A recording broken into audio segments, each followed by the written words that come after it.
Setelah mengalami kerusakan yang cukup lama, akhirnya jalan Yan Mamuribo diperbaiki.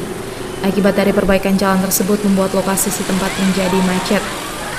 Pengerjaan jalan Yan Mamuribo di Kelurahan Rufai, Distrik Sorong Barat, saat ini sudah dalam tahap sirtu. Setelah itu jalan tersebut kemudian akan ditingkatkan menjadi rigid dan selanjutnya dilakukan pengaspalan. Menurut Kepala Bidang Bina Marga Dinas Pekerjaan Umum Kota Sorong, Agustinus Huai, jalan yang akan dikerjakan ini kurang lebih 200 meter dan ditargetkan akan rampung pada tahun 2017. Ditingkatkan dengan rigid, jadi jalan Yan Mamuribo dia belok ke lampu merah itu arah Kartini 100 meter, terus ke arah kanan juga 100 meter.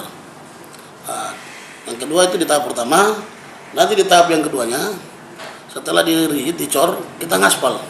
Jadi selesai juga di tahun ini juga, di Desember. Akibat dari perbaikan jalan Yan Mamuribo, kawasan tersebut mengalami kemacetan yang cukup parah. Kendaraan yang datang dari arah Tanjung menuju Pasar Rufai mengalami penumpukan di lokasi perbaikan jalan. Ditambah lagi proses pengerjaan bertepatan dengan waktu jam pulang sekolah. Flora Batlageri, Kompas TV, Sorong, Papua Barat.